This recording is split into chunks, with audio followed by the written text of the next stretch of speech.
Dans cette capsule, on va voir un autre réseau bayésien dynamique, le réseau bayésien dynamique modèle de Markov caché. Alors, dans un modèle de Markov caché, ou Hidden Markov Model, ou HMM ou HMM en anglais, je vais souvent utiliser l'acronyme HMM pour parler de modèle de Markov caché. Donc, dans un modèle de Markov caché, on va avoir, contrairement à la chaîne de Markov, des variables cachées en plus d'observations ST. Donc, ces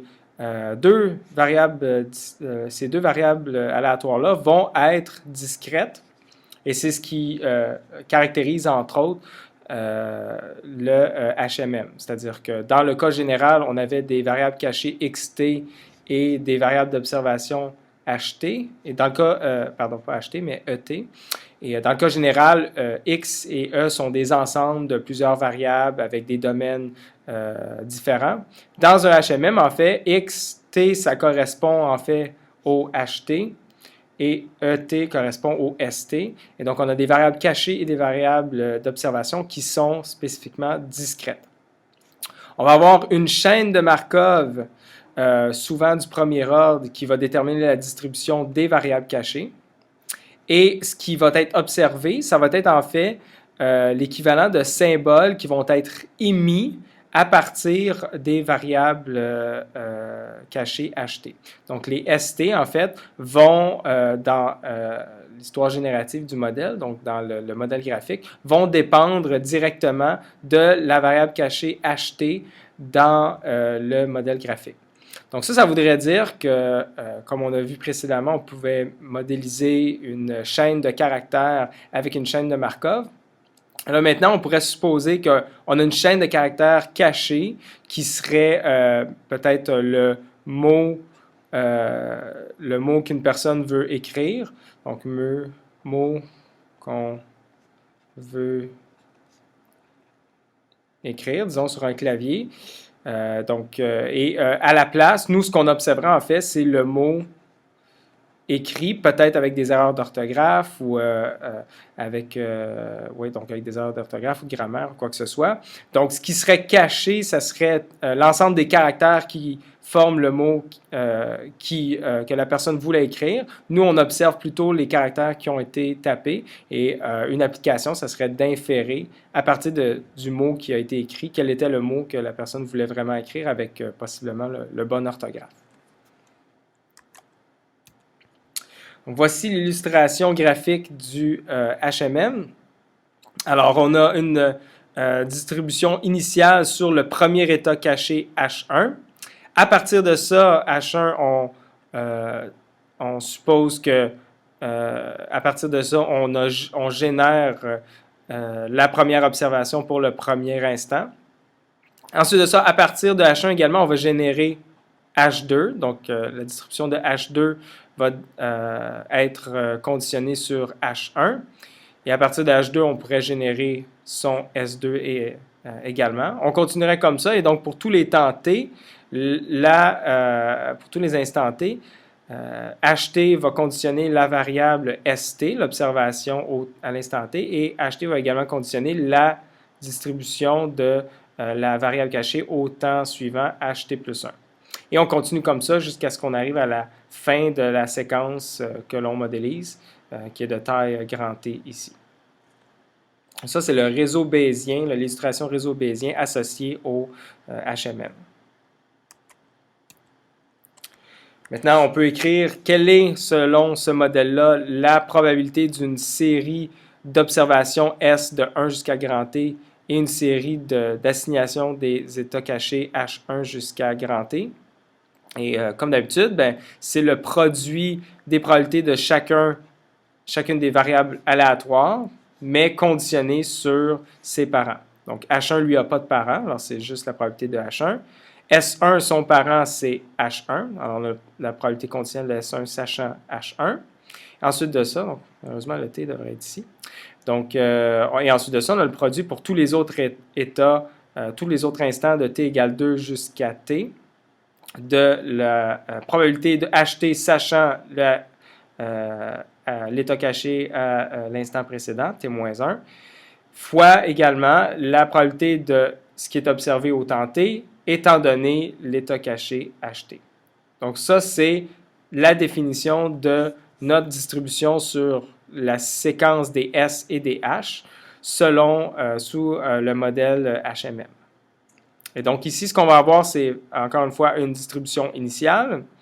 On va avoir les probabilités d'observer nos observations sachant les états cachés. Donc ça, c'est en fait ce qu'on appelait notre modèle d'observation.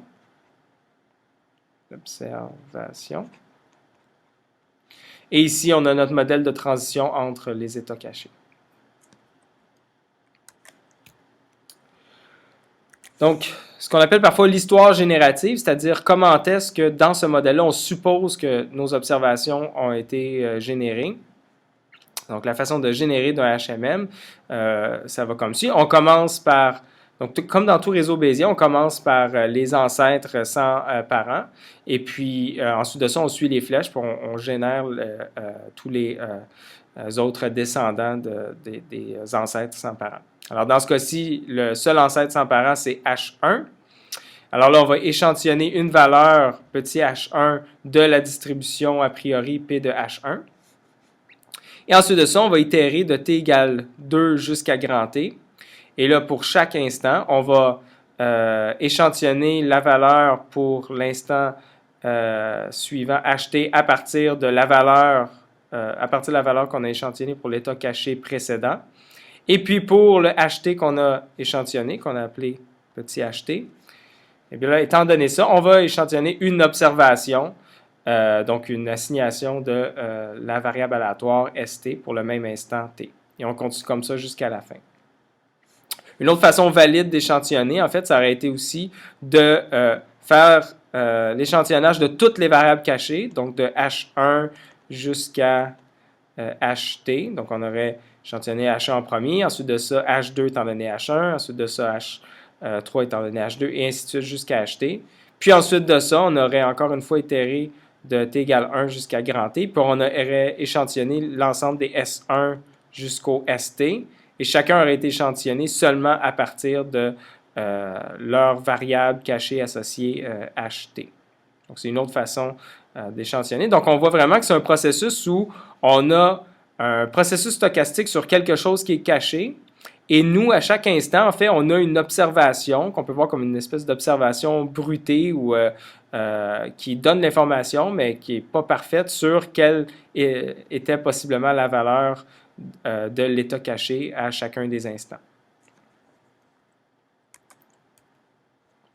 Finalement, ici, on a une illustration un peu sous la forme d'un automate fini, mais où dans ce cas-ci, on a, encore une fois, les cercles ici correspondent aux états différents de la variable cachée. Donc là, ici, on va supposer que les H, T prennent une valeur qui est soit le symbole I, J ou K. Et donc, le processus stochastique associé à l'échantillonnage dans un HMM va correspondre à se promener entre les états possibles selon les probabilités de transition qui correspondent au modèle de transition de notre modèle HMM. Et également, à chaque fois qu'on va atteindre un état caché, on va tout de suite émettre un symbole à partir du modèle d'observation. Donc, dans ceci, le modèle d'observation, c'est ces probabilités-là ici. Donc, sachant que HT est égal à I, la probabilité que ST soit égal à A, ça va être 0.1. La probabilité que ST soit égal à B, ça va être 0.3. La probabilité que ST soit égal à C, ça va être 0.6. Maintenant, si HT est égal à K, dans ce cas-ci, la probabilité d'observer A, ça va être 0. Observer B, ça va être 0.2, et ainsi de suite là, pour tous les états. Donc ça, c'est pas une observation, une visualisation qui correspond au réseau bayésien, c'est une visualisation associée à un automate fini. Et encore une fois, je le montre parce que parfois, dans la littérature, lorsqu'on lit des articles, c'est sous cette représentation-là qu'on va représenter le HMM plutôt que sous la forme de réseau bayésien où les nœuds sont des variables aléatoires, plutôt que d'être des valeurs d'état possibles pour les variables cachées et les variables observées ici.